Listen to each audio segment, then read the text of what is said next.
हाय बच्चों।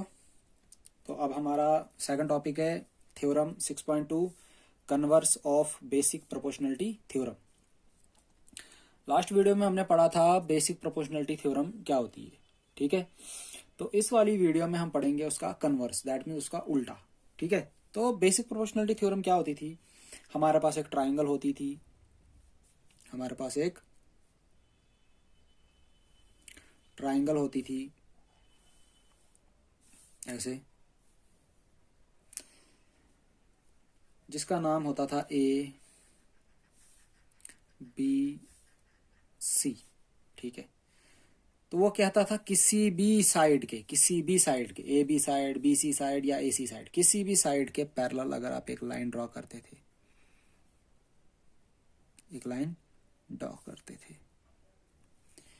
तो वो अदर टू साइड्स, जो दूसरी जो साइडें रह जाती थी, उनको अलग अलग पॉइंट पे काटता था, जैसे डी पे और ई पे, डी पे और ई पे। तो जब ऐसा होता था तो A D upon D B, A D upon D B होता था बराबर ए ई अपान ई सी के। ये हमारी बेसिक प्रोपोर्शनलिटी थ्योरम कहती थी। तो अब हमारा इसका कन्वर्स है। तो कन्वर्स में क्या है, स्टेटमेंट लिखते हैं, बोलता इफ अ लाइन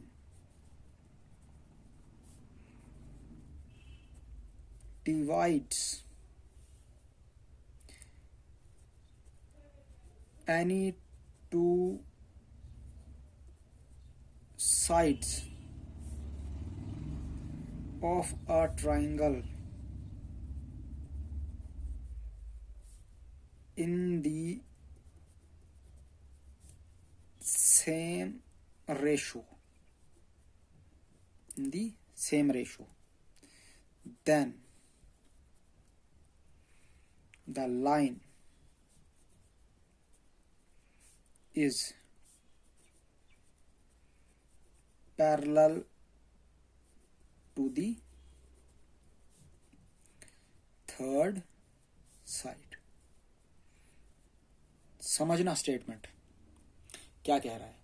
बोलता इफ अ लाइन डिवाइड्स, अगर एक लाइन, कोई लाइन है जो डिवाइड करती है कोई भी any two sides of a triangle, किसी भी ट्राइंगल की किसी भी दो साइडों को डिवाइड करती है, कैसे, in the same ratio,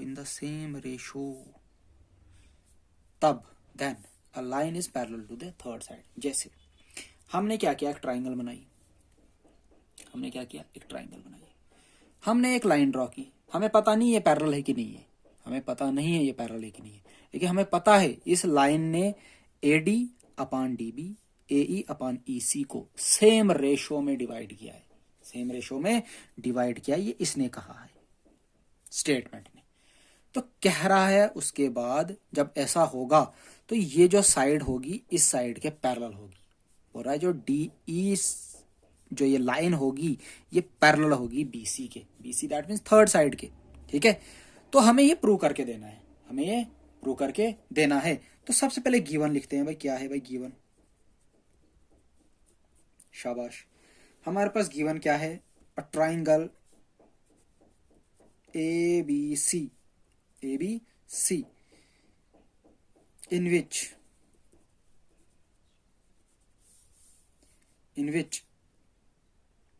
a line DE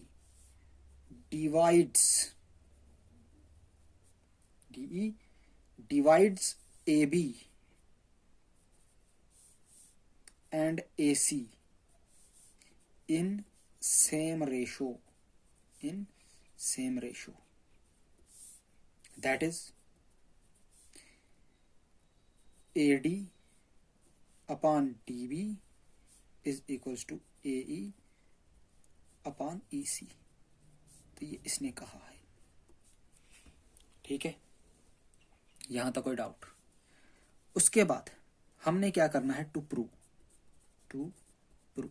क्या करना है, प्रूव करना है हमने ये जो DE है ये पैरेलल होना चाहिए BC के, हमें ये प्रूव करना है। क्लियर, कंस्ट्रक्शन करेंगे, थोड़ी सी कंस्ट्रक्शन करेंगे।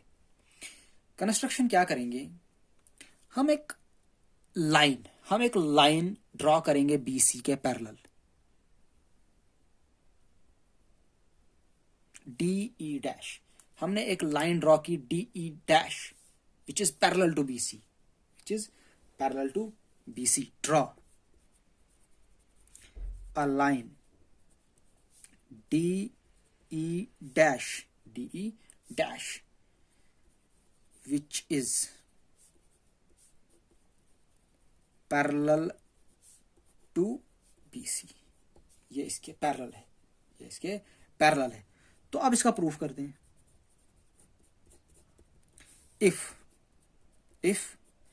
DE dash parallel to BC, अगर DE डैश BC के पैरेलल है, then by using basic proportionality theorem we get, क्या मिलेगा मुझे, AD upon DB equal to AE dash upon EC, E dash C, इसको रखता हूं मैं सेकंड। यहां तक कोई डाउट, अगर DE डैश पैरेलल है BC के, तो AD upon DB, AE dash upon E dash C का रेशो क्या होगा, बराबर by using basic proportionality theorem. यहां तक कोई डाउट। अब मैं क्या करता हूं, फ्रॉम, आप क्या देखो, इक्वेशन फर्स्ट का LHS, इक्वेशन सेकंड का LHS सेम, अगर दोनों का LHS same that mean RHS भी सेम, तो from equation first and second we get, equation first and second we gate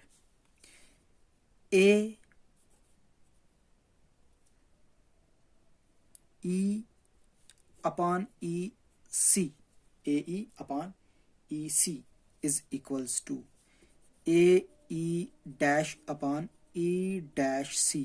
यहां तक कोई डाउट समझ आ गई? ये कंपैरिजन किया क्योंकि इन दोनों का LHS सेम था, तो अगर LHS सेम था तो RHS भी सेम ही होगा। अब एक चीज देखें आप देखें यहां पे AE डैश, यहां पे देखें AE dash plus E dash C किसके बराबर, AC, AE dash E dash C पूरा हो गया AC। दूसरी बात देखें AE प्लस EC ये भी किसके बराबर, AC। ये बात समझ आई आपको, ये बात आपको समझ आई कि अगर इसको और इसको जमा करता हूं, मतलब AE डैश को जमा करता हूं E डैश C तो आता है AC, अगर AE को जमा करता हूं EC तब भी आता है AC। तो मुझे क्या करना है, मुझे इसका न्यूमरेटर और इसका भी न्यूमरेटर सेम करना है, बताऊंगा क्यों करना है। तो देखो AE जमा करूंगा EC, मतलब इस न्यूमरेटर में इस डिनोमिनेटर को ऐड करना है, इस न्यूमरेटर में इसका डिनोमिनेटर ऐड करना है। तो वो कैसे करते हैं, आपको क्या करना है, सिंपल, LHS में भी और RHS में भी 1 ऐड करना है।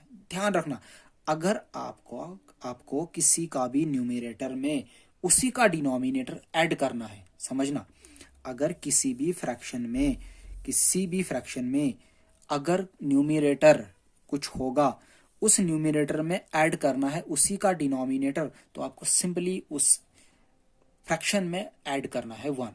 क्या करना है, ऐड करना है 1। तो क्या ऐड करेंगे हम, now adding 1 to both side we obtain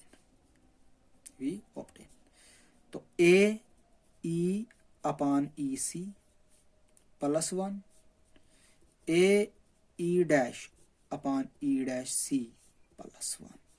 clear यहां तक? अब मैं यहां पे लिखता हूं, अब देखो इसका एलसीएम निकलेगा भाई, इसका एलसीएम निकलेगा EC, ई सी ऊपर आ जाएगा A E plus E C,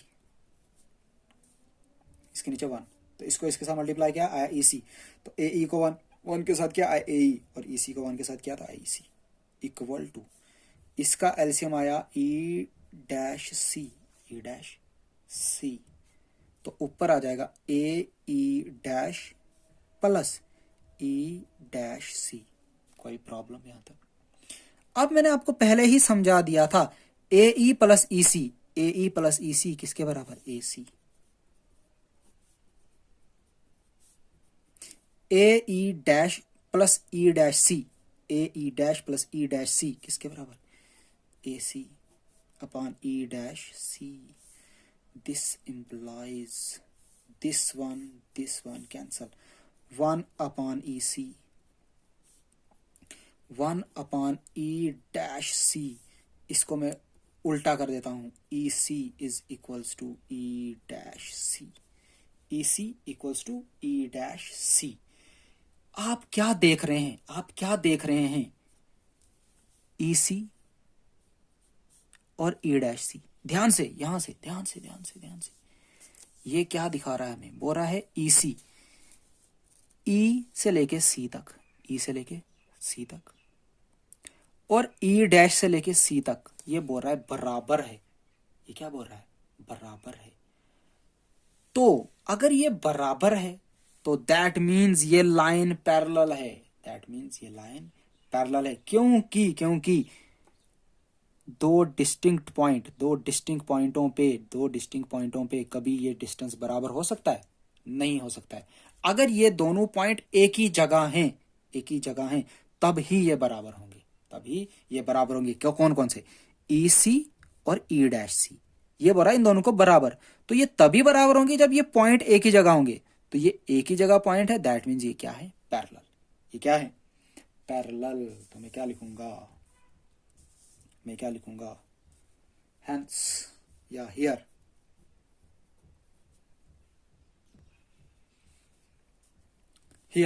E and E dash, E और E dash lies on the same point। अगर ये सेम पॉइंट पे हैं तो इसका मतलब DE is parallel to BC, hence proved। ये थी हमारी theorem, converse of basic proportionality theorem. So please pause the video and note it down.